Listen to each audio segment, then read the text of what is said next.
رکن شورا حاجی یعقوب رضا اتاری کی مرکز العلیہ لاہور پنجاب پاکستان میں مختلف مدنی کاموں میں شرکت ہوئی۔ آپ نے بحریہ ٹاؤن لاہور میں جامعۃ المدینہ کا سنگ بنیاد رکن شورا حاجی منصور رضا اتاری کے ہمراہ رکھا۔ اعظم کلاتھ مارکیٹ لاہور میں تاجروں دکانداروں کو مدنی پھولوں سے نوازا۔ اسی ماحول میں ادنا کو اعلیٰ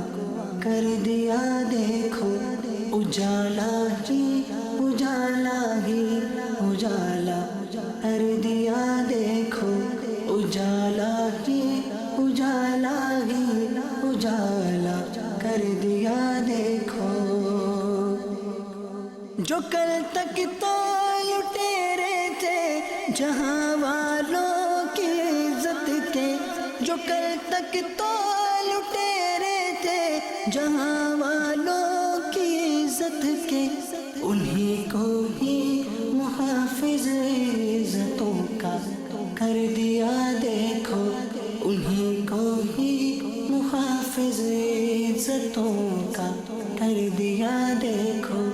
اجالا ہی اجالا ہی اجالا کر دیا دیکھو۔ جو کل تک تو مرا کرتے تھے پیرس پر یا لندن پر، جو کل تک تو مرا کرتے تھے پیرس پر یا لندن پر، مگر گھونٹوں پہ اب جاری مدینہ کر دیا دیکھو، مگر گھونٹوں پہ اب جاری مدینہ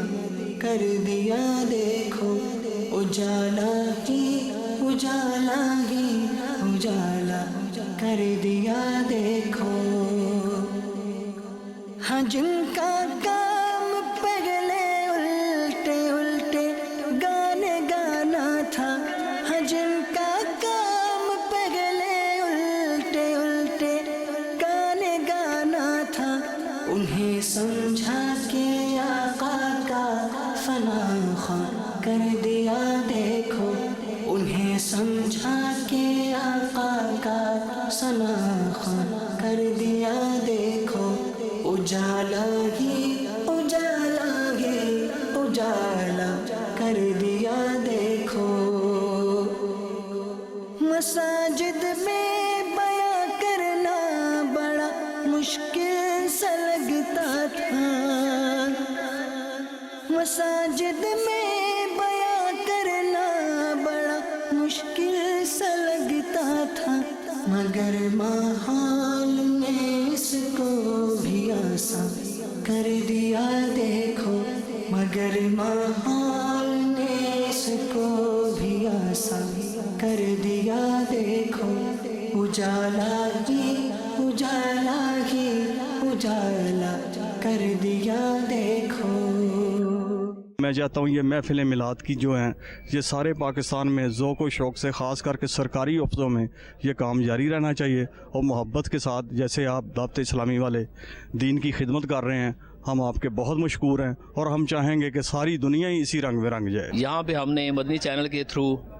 محفل میلاد کا انعقاد کیا، اور ہم ان کے بہت زیادہ مشکور ہیں۔ واوڈا پرنٹنگ پریس کی طرف سے رکن شورا یہاں پہ تشریف لائے ہوئے تھے، اور انہوں نے اپنے مدنی پھول ہمارے لیے ارشاد فرمائے، جس سے ہمارے دلوں کو نورانیت نصیب ہوئی۔ تقریباً انتظام دعوت اسلامی کا تھا، جنہوں نے ایمان افروز باتیں کی، تقریریں کی، حضور علیہ الصلوۃ والسلام کی خدمت میں ہدیہ نعت پیش کیا، بہت مزہ آیا۔ اگر ہم تمام مسلمان، چاہے ہم کہیں کسی ملک سے تعلق رکھتے ہیں، اگر ہم دین اسلام کی طرف راغب ہو جائیں اور دعوت اسلامی کا دامن تھام لیں، اور ان کا جو چینل ہے اسے دیکھیں، اسے اسلامی جو تعلیمات ہیں وہ سنیں اور ان پہ عمل کریں، تو انشاءاللہ مجھے امید ہے کہ ہماری جو عاقبت ہے وہ ٹھیک ہو جائے گی۔